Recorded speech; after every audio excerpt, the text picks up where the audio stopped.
Hey, namaste everyone, Ram here, Dana Hacker, I'm back. This is part 2 of how to change your brainwave activity to turn stress into flow. If you really want to live in that beautiful, passionate state, full of bliss, of power, peak performance, you want to stay tuned. I had a video a few months ago on turning stress into bliss. You want to check that video out.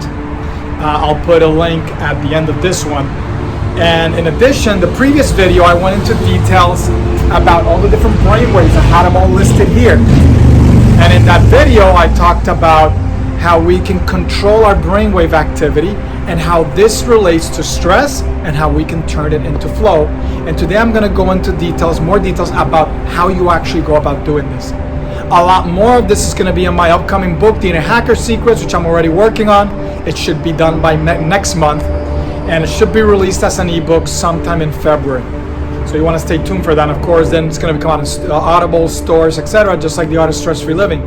So I'm on a mission to teach people that they don't have to live with two obstacles: stress, mental health issues, and disease, any physical health issues, so that you can liberate the spirit, liberate the soul, and now start to really pursue your life with passion, with purpose.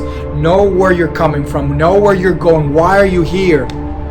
And that will begin with really what's my first book, but it will be the third one published, called Voyage from Human to God. You can join below for being part of both the DNA Hacker Secrets advanced reader's copy. Get an advanced reader's copy and be part of the book launch team of either that one or Voyage from Human to God if you're interested.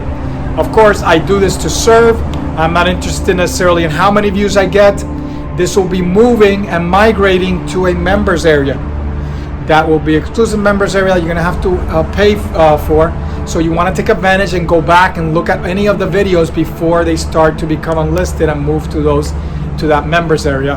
Especially it's going to be happening after the release of DNA Hacker Secrets, because that's when the DNA Hacker Secrets Mastermind is going to come out. So you want to stay tuned for that. It's going to be absolutely amazing. A lot of benefits, a private Facebook group, the works is going to be really, really good. Weekly coaching calls with me. I'll take questions. Those weekly coaching calls are going to have a lot of great content, including classes, meditation sessions, breathing sessions, a lot of stuff that I'll be teaching how to go about doing all of this so you can integrate into your life. All right, so let's begin with that side note. So again, this is going to be part 2 of what I discussed in a previous video. You want to check out this video if you have not watched it. If you watch this video, this one will be connected to that at the end. So what I'm going to be focusing mainly on are flow triggers.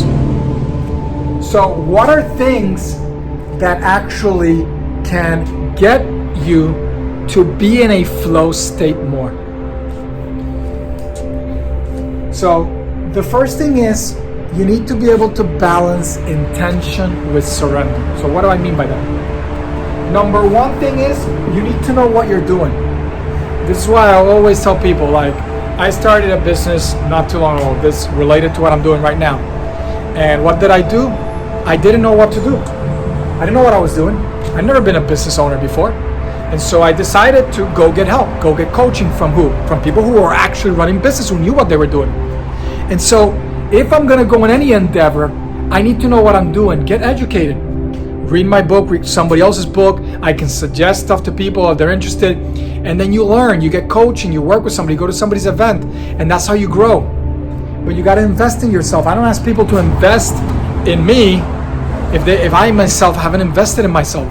If I don't invest in getting my help from somebody, well, I'm going to ask somebody to invest in me to get help. So you got to know what you're doing. You got to be focused and present, because flow only occurs when you are fully engaged. Your consciousness, your energy is immersed in the moment. Typically, you find flow associated with high-risk activities. So people that are doing things that they really enjoy, they're like kids at heart. A snowboarder, a surfer, a skydiver, a base jumper, things of that nature. People that are doing things that are going to be high risk, but they're things that are so enjoyable. They're kids at heart, and this is why I emphasize tap in to reconnect with your inner child. And if you don't know how, I can show you how. because that's extremely important. We lose that at some point during development. You must reclaim that. I never let go of it. I never let life strip that away from me. You must rediscover it if you haven't, if you've lost it. So you must be focused and present, and that's why in anything that I do, we're constantly teaching. It's in the Art of Stress-Free Living. It's going to be in the Inner Hacker Secrets. It's going to be in Voice from Human to God. It's in all my events, which is how to become more focused and present, how to lead, make your mind more concentrated, to take your energies from being diffused. And I'll be doing a video in the future to illustrate this, how we're so diffused, not just in the exterior sensorial world, but we're not in the moment. We're either in a predictable future that we're wanting to control, we wanted to keep it this certain way, or we're in the past where we're ruminating about it. And so we want to break away from the past, which is holding on to us, and we want to not be so worried about what's going to happen in the future. Live in the moment, control right now. That's all that exists. I always say it's only in the here and now that healing can occur. And it's only in the here and now that flow can exist. Flow is about passion. Flow is about being in the moment, being integrated into your body. And so if a part of the process of self-realization, which I describe in Voyage from Human to God, is balancing these ascending currents with descending ones. I won't just go to a cave and meditate for 10 years. I will engage in the world. I will be actively serving and doing charity and loving and laughing and hugging and being in connection with others and helping Mother Nature and helping the environment, being an activist, doing things out in the world, starting with your family, with your close ones, and then growing over time. So with intention, you must have clear goals. What exactly do you want? I've talked about this before. If you don't have direction, purpose, you don't know where you're going, what you want to do, it's a problem. We end up somewhere in life that we weren't supposed to, and that often leads to mental health issues, depression, things of that nature. So you want to have clear goals. You want to be aligned with belief. So not only what are you doing and how to do it, but why are you doing it? It must have meaning, deep meaning within you. You must really, really want it. Otherwise, it's not going to happen. So if you're doing what you love, so if I can't get out of my job because my job is not something that I love, it's a source of stress in my life. Remember, the job is not the source of stress. You create the stress. But let's say in my mind, job is a source of stress, but I can't get rid of it. I need to feed my family. Find time to do the things that you love, so that you are doing it. You have a reason to wake up in the morning. You have a reason to come in and start to take the energies and bring them back towards you and concentrate them. It is only in concentration and focus where power exists. So, key important thing, and then surrender. So, I must give myself direction, but at the same time, I must be willing to let go and release. So if I'm about to go down a black diamond, and I've never done it before, I'm really stressed out. But the moment I go down, and I know now there's a lot of risk, my life could depend on it. There's a lot of consequences to me having gone down that slope. Now, as I go, I must start to surrender. I must start to release, and I'll talk about this shortly, so that now I can allow things to flow through me. I become the perfect channel. I'm not blocking it. I'm not taking in energy and holding it. This is a problem that people have, and I'll talk about this in a future video. How we hold on to things and we don't let them go. And I'll make a comparison of how animals would deal with it. We must observe nature and mimic, and I've talked about this before in previous videos.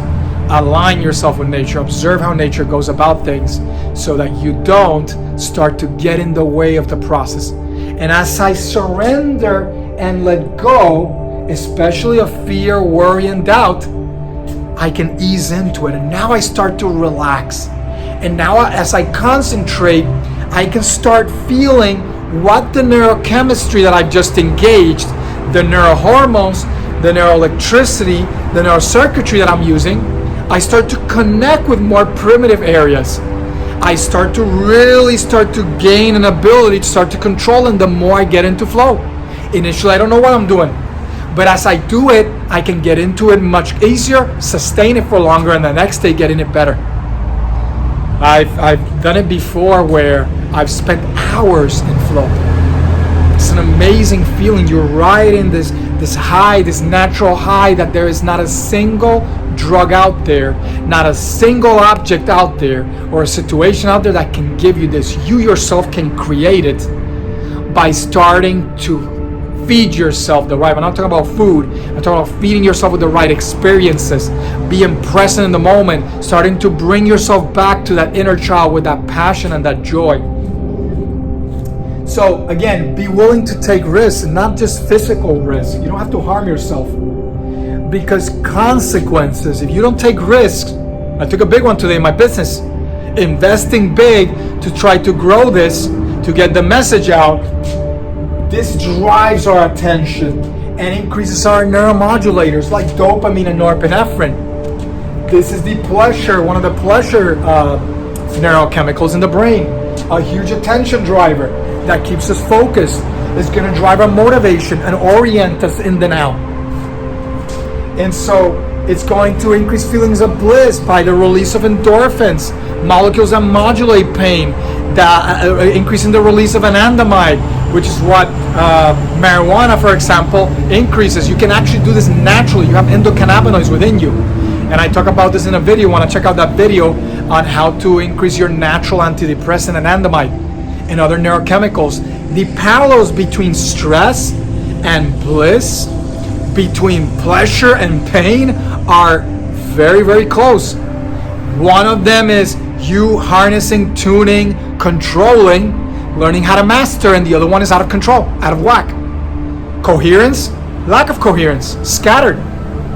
So we can actually learn to do this. And so, and the light is going down, so I may cut this video short and record it tomorrow, but well, let's see what happens.